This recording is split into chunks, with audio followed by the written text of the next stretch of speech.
Okay, so I'm here at the Eastern Caribbean Beach Volleyball Tournament. And we're right here at the Marriott Frigate Hotel. Right here, you can see the Atlantic side. It's quite windy, quite windy. I'm here with Mr. St.Clair Hodge, one of the most talented volleyball individuals that I know personally. He has represented us at the Olympics level. I was honored to watch him on the internet. Thank God for that. But he represents St. Louis very well. His partner as well is here, Sean. He's somewhere around, and I will catch up with him at some point. But they're here putting on such an amazing tournament. I would like him to tell you, some of what's actually happening. All right, good afternoon, everybody. So, hello, always a pleasure to be here and to contribute. Now, this has been a full week of events. Started on Monday with teams coming in to do a coaches course, a national coaches course. Wow. We had an international referee course, and we also had a coaches seminar with the athletes.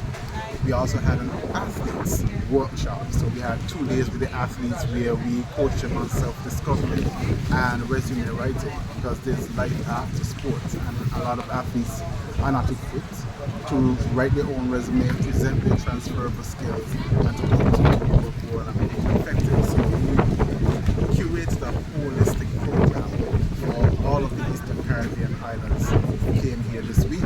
And now the penultimate event is the Under 20 Eastern Caribbean Beach Volleyball Championships right here at the Marriott Beach. We've had day 1 yesterday. We are sitting on day 2. We are working through the schedule. We are on to quarterfinals right now. Tomorrow will be semifinals and finals, and then we end with a band. Mr. Hodge, that is a mouthful. No, I thought I just came here to see the tournament. I didn't know that we had so much going on. I mean, especially the resume writing part, just to touch on that a bit. I've heard that said, I think, on your social media somewhere that you mentioned life after volleyball, which is a very good point. Life after sports. Right. If you want, just elaborate just a little bit on that for me. Okay, so what we do is partner with the Olympic Committee and the Olympic Solidarity. Olympic Solidarity funds a lot of these things. And while I was in Lausanne last year, Wow. Where's Lausanne? Lausanne, Switzerland. I need to travel. I was fortunate to be one selected to go to something called Beyond the Court. It's where they recruit, it was about 12 individuals from around the globe who are retired or retiring athletes. And we sat in a week-long session and we learned about transitioning. A few months before that, I was able to attend the athlete workshop, the athlete forum in Lausanne, international athlete. For those who don't know, I am the chair, the sitting chair of the St. Nevis Committee, Athlete Commission. So I sit as the chair for St. Nevis. So every 2 years we meet in Lausanne and we discuss issues, challenges, events of capacity building. And coming out of that was one program that IOC, the International Olympic Committee, curated for everyone. It's the Career Plus Power Workshop. So this workshop is designed to help athletes to self-discover, understand themselves, who they are, and then from there move to resume writing. So how do you transfer the skills that you have, and as an athlete, you're committed, you're dedicated.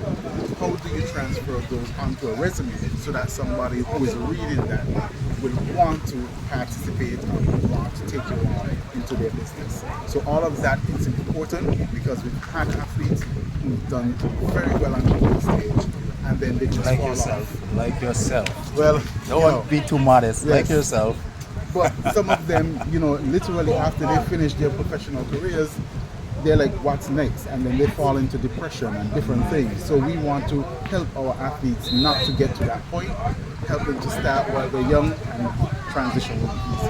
Okay, thank you so much, Mr. Hard. I just heard the whistle blow. I don't want to keep you much longer.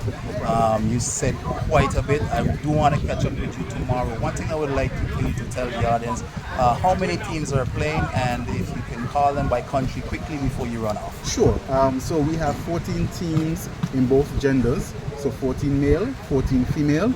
We have 4 teams from St. Kitts. You have St. Kitts and Nevis, and then you have St. Eustatius, you have Anguilla, you have St. Lucia, you have Antigua and Barbuda, you have St. Vincent and the Grenadines, you have Grenada, you have the British Virgin Islands, and who am I forgetting? Dominica. You also have Dominica. So it's the full slate of Eastern Caribbean. The whole Caribbean. And then from this time, this is the first time we are now having Dutch St. Martin over here with us in the Eastern Caribbean under 20 tournament. So wow. they've joined us in the senior tournament in St. Lucia earlier this year, and now they've joined us in the under 20. So we welcome friendly island of St. Martin. Awesome. Well, Mr. Hodge, I'm not going to keep you any longer. Like I said, we'll catch up on it tomorrow, but I do want to thank you for that mouthful. I hope that you heard everything that he said, and I really like the part when he said he's helping them to go beyond the court. Awesome. Awesome. Thank you. Thanks.